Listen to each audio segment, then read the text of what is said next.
لو أنزلنا هذا القرآن على جبل لرأيته خاشعا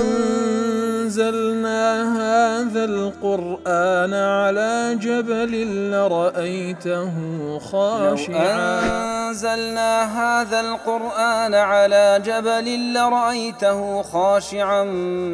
متصدعا من خشية وتلك الأمثال نضربها للناس لعلهم يتفكرون.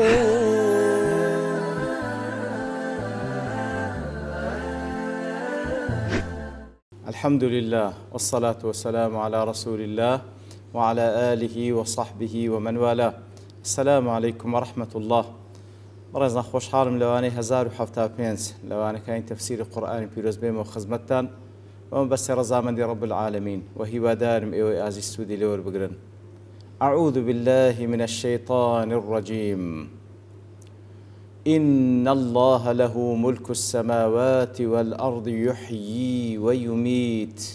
وما لكم من دون الله من ولي ولا نصير. والله خوشويستان لواني رابط كمك لخزمة دوات بيروز دابوين كرب العالمين دفرمي بيقمان الله تعالى ملك آسمان كانوا زوي همويه أوا هر أويشة هر أوزاته دجيني ودمريني ولغير الله تعالى لخوار الله تعالى هيت كسيكنية ببي تولي وياخد ببي تنصير لبوتان كواتا لغير الله تعالى كسيكنية بتواني بسرتاني يخي كسيكنية لغير الله تعالى خاوان داريتي تامبكا. إن الله له ملك السماوات والأرض يحيي ويميت لتفسير سعيد الله أي هو المالك لذلك. الله تعالى خاوني ملك آسمان كانوا زوية المدبر لعباده بالإحياء والإماتة وأنواع التدابير الإلهية هر أوزاتشا تدبير شؤون بندكان خويدك بجيان بمردن وهر أنواع بريو بردني كوا بندكان في بريو دباء. فإذا كان لا يخل بتدبيره القدري فكيف يخل بتدبيره الديني المتعلق بإلهيته. إتر كاتق الله تعالى تماشاي تدبير قدرية كيدكاي لا بريو بردني أو بونوري بهيت شيوك هيت خلالك وكم كرتيك لتدابير ربوبيتي خواهي قول لبو أو كون بونورا بجيان وبمردنو بهمو شوازكاني أو جيانا للاين قدرية كوادست إنسان تدانية الله سبحانه وتعالى بروي دبا بهيت شيوك خلالي تدانية دي أجر خلال لو روا كوا ربوبيتي رب العالمين تيدا نبي بتشيوك خلال والعياذ بالله لتدبير الدينية كيتي كوا بيوست بإلهية برسلاوية كي ويترك عباده سدى مهملين يتركوا خواهي سبحانه وتعالى لروي ألوهية برسلاوية لتدابير كوا بيوست بلاياني الدينية كيو بيوست بألوهية كي كو خلال تداد بتنواز لبندكاني خوي بينيتن إهماليان بكاو هيج جرنجيان بينداو برنامجان لونانيري أو يدعهم ضالين جاهلين يعني وتا والعياذ بالله ليان بقريتن ويكواببيني هر هموي قمرانا نفامن وبهيج شويك بيغمبرو وحيان لونانيري وهو أعظم توليه لعباده كواتا خواهي سبحانه وتعالى خاوان داريتي بندكاني دكا هم لروي ربوبيته وبوكا أو كون بونورو خودي خوشيان بري ودبا بجيان وبمردنو بهمو تصاريفي ربوبيتي لولا نش عين اللاني ألوهيته برسراويتي خواهي سبحانه وتعالى لرقاي بيغمبراني عليه الصلاة والسلام بوحي كلبوان دنيري خواهي سبحانه وتعالى بندكاني لقمراي ولنفامتي نجاد لبو هدايته لبو علم لبو ديني حق هداية إلا مقر كسك بخوي قبولي نكالو يدفرمي وما لكم من دون الله من ولي ولا نصير. هذا تفسير ساد أي وما لكم من دون الله من ولي أي ولي يتولاكم بجلب المنافع لكم هيت كوات لخوار الله تعالى چون كواني كذا برسرين لغير الله تعالى هموي لخوار الله تعالى سبحانه وتعالى هيت کەسێک و زاتێکنێ لە خوار الله تعالی ببیتە وەلی لە بۆتان بۆی کەوا جەلبی مەنافعتان لێ بکە ئەوەی کە سوودی دنیا و قیامەت تێدایە لە بۆنگۆ بیهینی یاخود لە غەیری الله تعالی و لە خوار الله تعالی کەسێک نبتە نەسیر يدفع عنكم المضار تاوكو زررتان ليلا بدا مگر الله تعالى نبي وكل تفسير قاسمي جل أو آتش تقوية لما تقدم من التبرؤ منهم كواتو آتش هلبو بيسكردني أو تبرا كرني كوالات كان بيشتر كفرماني ببيغمبر صلى الله عليه وسلم فرمان بإيمان داران دك كواتبرا لمشركين بكان بزندياتي وبمردياتي وهروها وإرشاد للمؤمنين بأن يتكلوا على ربهم إذا كتبرا لمشركين دكان لزندي ولمردي كانيان لبران بردا رنموني إيمان داران دكا ويكوا تنها بجبة پروردگار خوام ببستن ولا يرهبوا من أولئك بجبة پروردگار يان بستن طبعا كانت تبرا لمشركين دكان بتصوري بشريك وتمعرزم لو كوا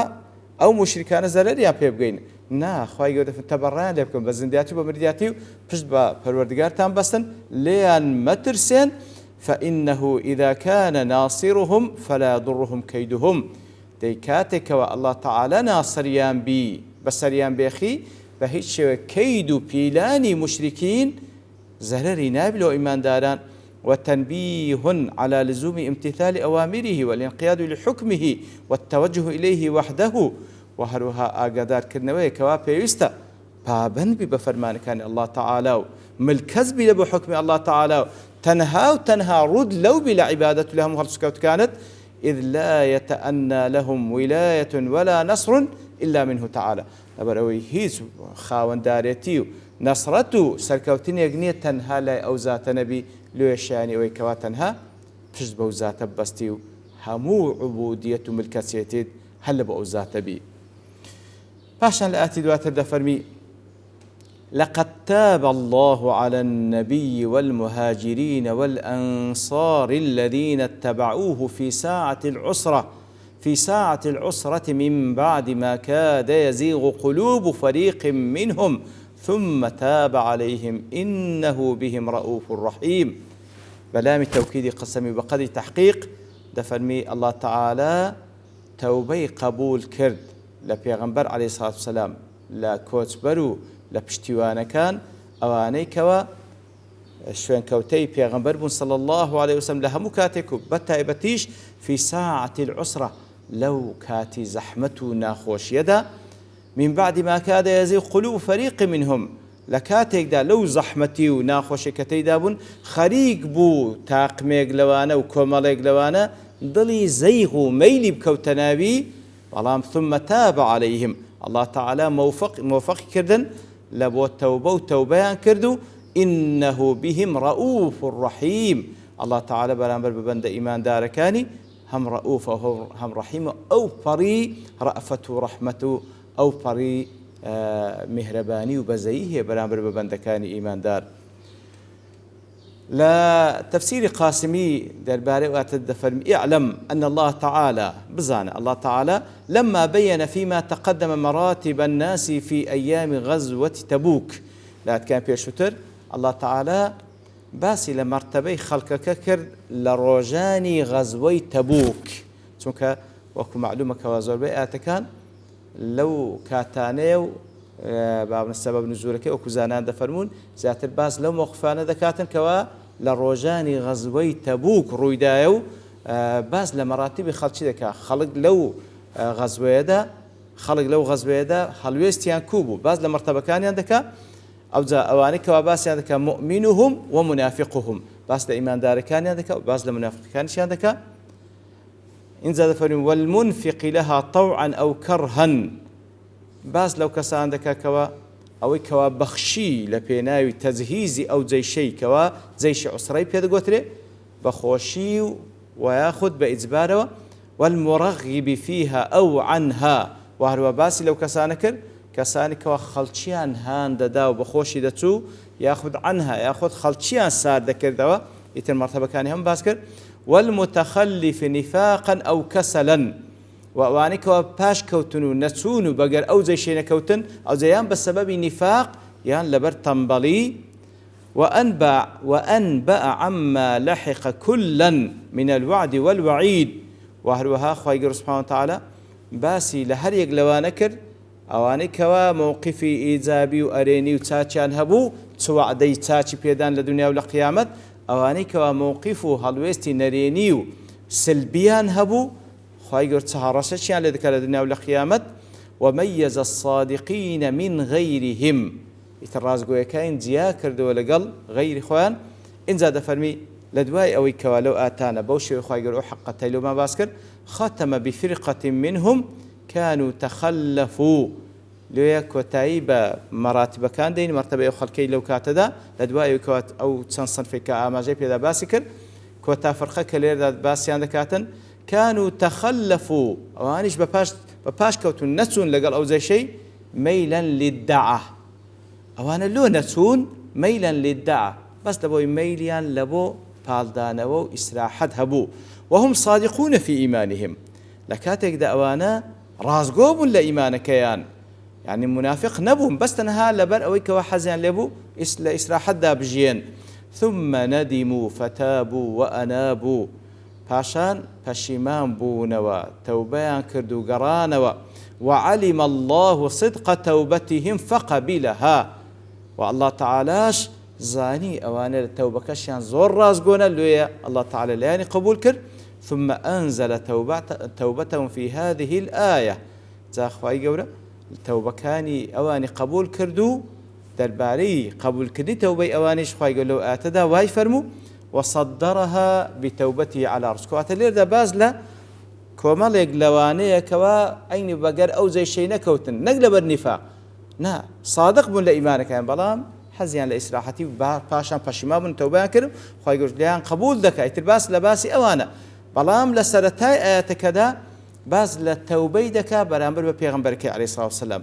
باز لە تەوبەی دەکا بەرامبەر بە کیباری سەحابە لە مهاجرین و لە ئەنسار جبرا لقلوبهم. کەواتە لێیە لە سەرتادا ئەوە قاسمی وا دەڵێ لە سەرەتادا باز لە تەوبە دەکا لە بۆ پێغەمبەرەکەی عەلەیهی سڵاو وسەلام، باز لە تەوبە دەکا لە بۆ مهاجرین و ئەنسار کەوا خیرەی خەڵقن لە دوای پێغەمبەر عەلەیهی سڵاو وسەلام، تاوەکو ئەوانە خوای گەورە بفەرمی ئەها خوای گەورە تەوبە لە پێغەمبەر عەلەیهی سڵاو وسەلام لە مهاجرین و ئەنساریش قبول کرد، ئەوجا باز لە ئەوانیش و ئیشارەت بە ئەوانیش دەکاتن کەواتە جەبرا لقلوبهم، کەواتە تاوەکو دڵنەوایی لە بۆ ئەو کەسە مقەسیرانە، کەواتە هەر ئەنگۆ نین خوای گەورە تەوبەتان لێ قبول، خوای گەورە تەوبە لە پێغەمبەری عەلەیهی سڵاو وسەلام لە مهاجرین و ئەنسار قبول دەکا. وتەنویها لشأنهم بضمهم مع المقطوع بالرضا عنهم، و هەم لە بۆ دڵنەوایی لێیە خوای گەورە لەسەر تا دەباس پێغەمبەر ئەوان دەکە دڵنەوایی لە بۆ ئەو تاوانباران کە خوای گەورە لەگەوانی حساب دەکا، و هەروەها خوای گەورە با بڕێن قەدر و قیمەتیان پێدەبەخشی کە لەگەڵ پێغەمبەر صلی الله علیه وسلم لەگەڵ مهاجرین و ئەنسار باسی کردینە لە کاتێکدا پێغەمبەر صلی الله علیه وسلم مهاجرین و ئەنسار المقطوع بالرضا عنهم، هیچ مەجال تێدان خوای گەورە لەوان ڕازیە، ئیتر ئەوانەشی بەگەر ئەو جەمعە مبارەکەدا وبعثا للمؤمنين على التوبة، وهروها لهمان كادا هاندان لبو إيمان داران كتوبة بكن، وأنه ما من مؤمن إلا هو محتاج إلى توبة والاستغفار. سبحان الله. وهروها أوقات إشارة بودة هيز إيمان دارين إلا محتاجة لبو توبة واستغفار، حتى النبي والمهاجرين والأنصار كل على حسبه، حتى بيغمبر صلى الله عليه وسلم حتى مهاجرين والأنصار هل يك لقدر خوي بيسبة التوبة والاستغفار هي وإبانة لفضل التوبة ومقدارها عند الله. وهروها تاوكلو آتلوما مدير كتفر التوبة لبو بيغمبر صلى الله عليه وسلم، توبة إلى مهاجر الأنصار، كواتلير دا بيان كردني فضل توبة قدر قيمة التوبة إلى الله تعالى، وأنها صفة التوابين الأوابين، صفة الأنبياء. توبة كردن صفتي كسانيشي توبة كاري قران ولا الله، صفتي بيغمبران التوبة كردن عليه الصلاة والسلام كما وصفهم بالصالحين. هلوكو خواهي يقول بيغمبران وصف دكابويكوا من الصالحين ليظهر فضيلة الصلاح. كاتك بيغمبران باز دكا كوانا لريز الصالحان ليردا لبويكوا فضل صلاح وإصلاح لبو خدش بديار بيخيتن. والوصف للمدح كما يكون للمدح الموصوف، كسكوا بشتيك وصف ذكري مدح ذكري أو كسبه ومدحي برز دبتو، يعني تهندك زار كمدحك لبو كسك باز ذكري أو صفة مشرف دبي بو كسا وكو دلي، وهذا من لطائف البلاغ. طبعا وجه بلاغته وكو حسان خوالي رازي بلا وصف بيغمبر صلى الله عليه وسلم إن مدحت محمدا بمقالتي لكن مدحت مقالتي بمحمدي. سبحان الله صلى الله عليه وسلم. دفرمي أجر أمان مدحي محمد بكم صلى الله عليه وسلم بمقاله وبشعر كم أو باش بزانن أم مدحي أو ناكم بشعر كم بلكو شعركي خم مشرف دكم بمدحي بيغمبر صلى الله عليه وسلم.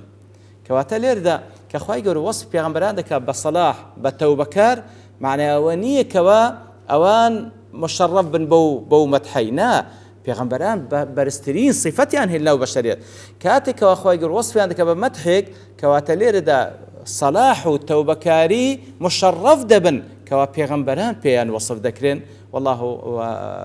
عليه الصلاة والسلام كواتا ليرج بهماشيو